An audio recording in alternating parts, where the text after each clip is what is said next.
Quality of higher education is, you can say, burning topic nowadays for each and every education leaders here as well as in our country. What can be done to improve the quality? What should be done to improve the quality? To discuss these topics, I'd like to call on stage A.K. Gwal, Vice Chancellor, AISECT University, to deliver what should be done to improve these things. Please give him a big round of applause. I'll start saying hello to everyone, and I'm really very thankful to Elites to give me that platform to say something about the higher education. Yeah, I was listening for some time, and just one of my speaker at the panel, he spoke about the accreditation, assessment and evaluation. It is the true story, I tell you. And I give kudos to him. I do not know much about him, but I feel that this revelation should be accepted by anyone.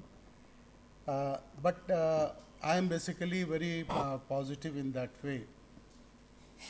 Having got so many education from municipality, corporation to the Princeton University, IITs, just I have roamed about and I studied there, but we should not having that much of negativity. Some positivity is with us because we have got so many positive in our country, and we'll have to exploit all these things.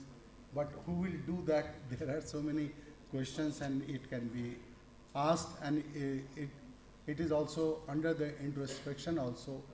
Particularly the higher educationists, those who are in the higher education, they must work out for that, and I think that will fetch very positive result. Though I was a little bit a sort of discouraged after that revelation, but anyhow, I must say few of the things which I have seen throughout my 45 years of teaching career to the university, to the IITs, and I enjoyed, but basically now looking at the situation with the higher education, really it is very pathetic, and we must go further to do something. We must operate it. We must have the think to how it can be rather done, and these platforms are very well. And I think that this elite must be having the recommendations from the higher educationists, not only from the vice chancellors, but those who are really running the basic part of it. Now I'll start with my educational excellence by improving quality in higher education.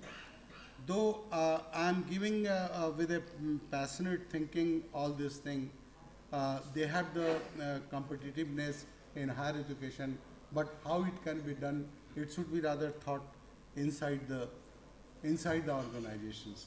And we'll have to sit together and decide some of the models, we must go for it. I know that people, they are doing all the things with a very good motive, particularly our MHRD and other things. If you look at the University Grant Commission, last year they have totally revitalized the NAC because we are one of the member and we are the chairpersons to some of the committees of the NAC. Then we found that they have given that particular part to a particular agency, though they can see the honesty and the capability of one institution.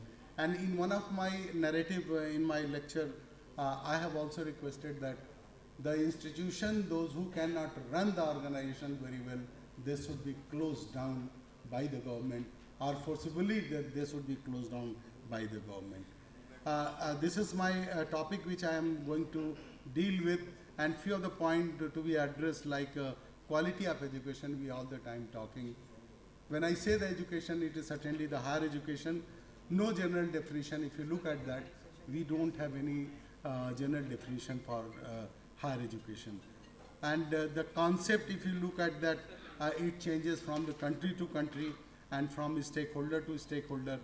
And of course, the institution is also involved, and individual is rather, it is involved, and it is more important also that how we can go for the education to make it a qualitative one. And this qualitative assurance we all the time talk about. Who will make the quality, or how it is going to be rather framed, or how we can make our framework so that the quality should be assured. And once you look at that, to have that standards, quality in standards, then we will have to do something, and how we can have the this continuity in our educational system so that the quality can be improved.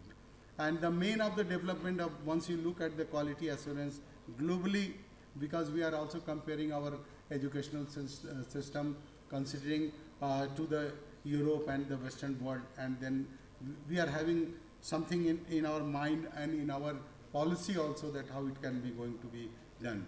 Competitiveness, attractiveness and education, how do these words connect? We will have to see that. From the internal possibility, we will have to see that what do we mean by the quality assurance culture, what are the criteria effective. Higher education institutions have primary responsibility, once we look at that, for the quality of their provision and its assurance. Quality assurance responds to the diversity of higher education systems, and of course it is relates with the various programs along with the students, those who are the beneficiary out of it. Quality assurance supports the development of the quality culture.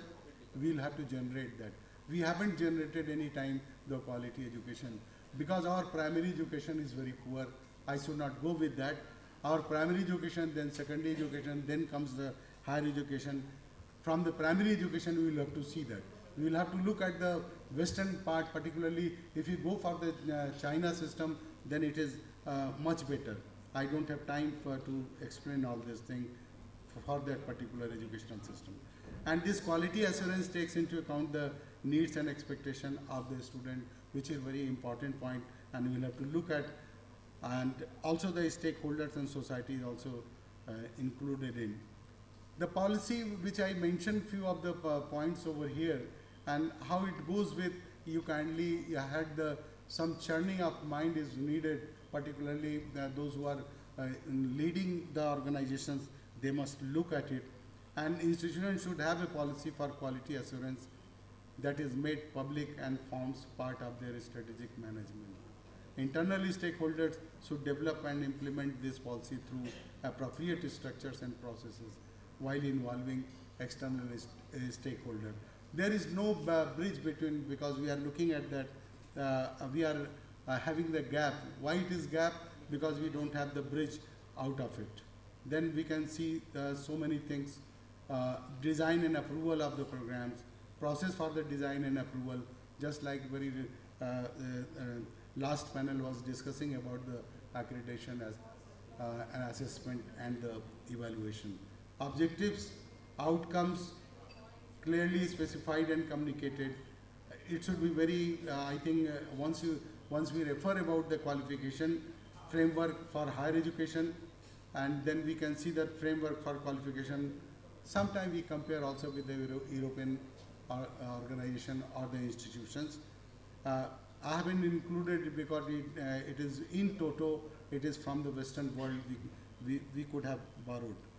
We are borrowing basically, but we are not implicating it in a proper directives. Student-centered learning, teaching and assessment. So many things can be talked over here. Learning resources and student support. And the teaching staff, because sometimes we are very much upset with the teaching staff. We are not getting the very proper and adequate teachers in the educational system. And that really hampers the competence of the system. And how to become the fair and the transparent, it is one of the very question mark to the educational society. And we should moderate our recruitment system so that our educational part can be developed. Learning resources and the student support, which is one of the very important part, and appropriate funding we are needing, and learning resources and student support are provided. It is certainly provided, not in terms of the engineering graduates, engineering postgraduate or the research student, they must be given funding from from the system itself, whether it is the private universities or the government universities. And sometimes these competitive exams, they were also paying them through CSIR, through University Grant Commission and other funding agencies. Learning resources and student support. And once we go for the teaching staff, institutions should assure themselves of the competence of their teachers. They should apply fair and transparent, as we talked about. Learning resources.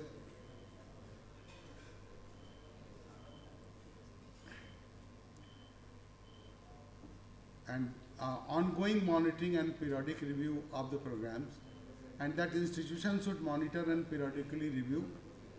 We are talking in terms of so many things, and some judgment policies should be made by the organizations for the continuous improvement of the programs, whatever they are learning.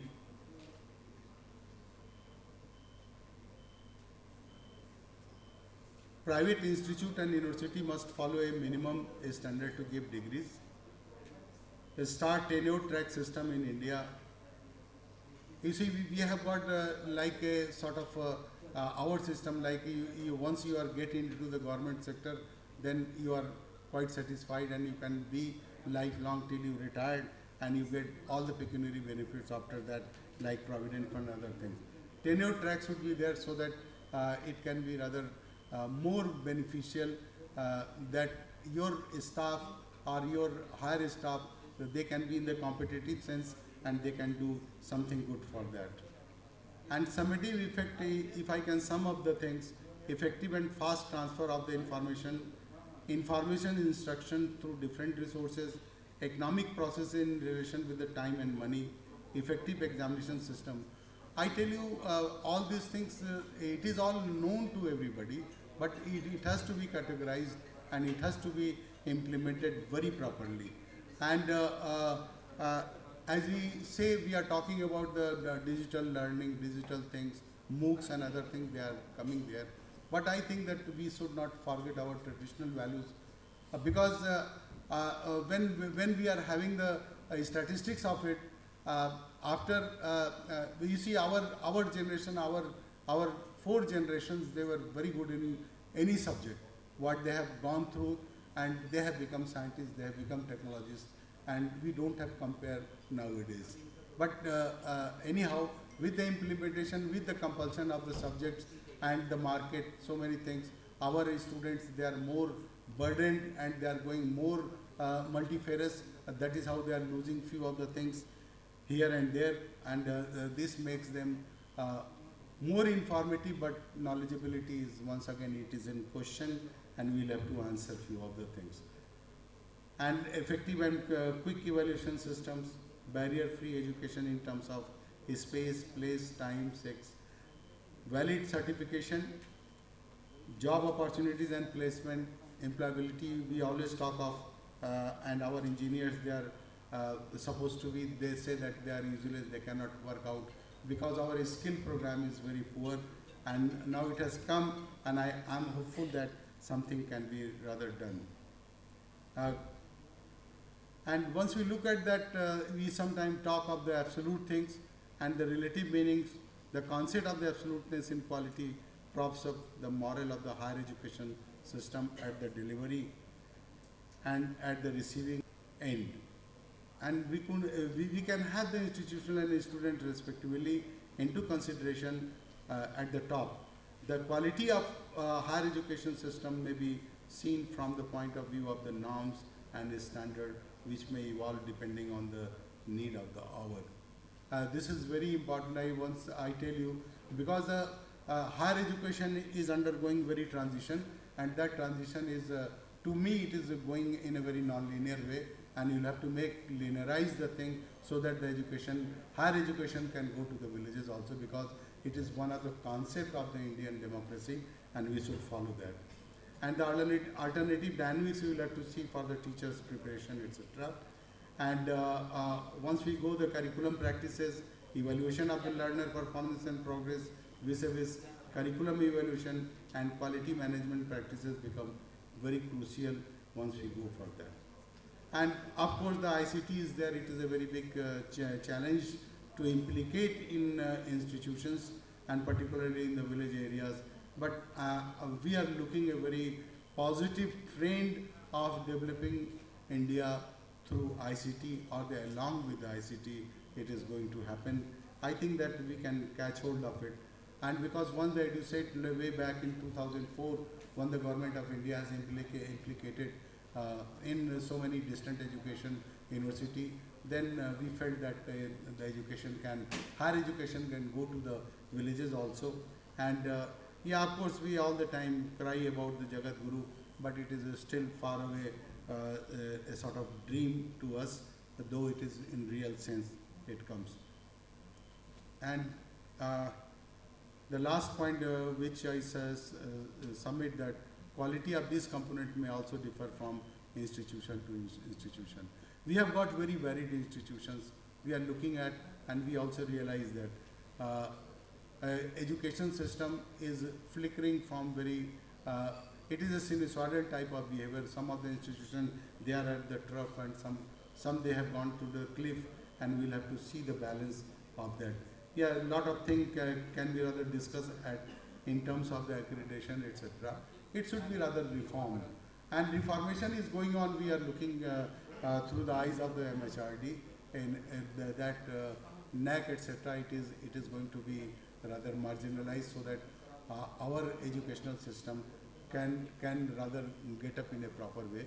And I also do hope, along with the academician and so many people, they are sitting over here, and that message should be there, that we must ascertain the quality assurance to the education, and we stick it to it, and one day we can achieve it. Thank you very much.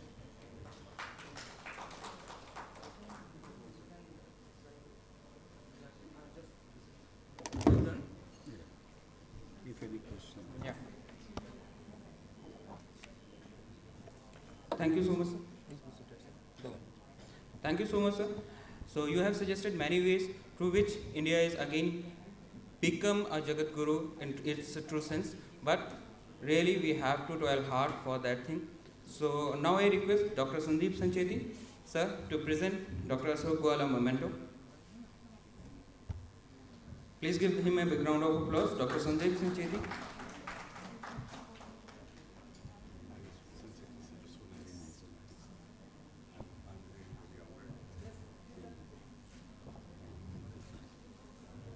Thank you so much, sir.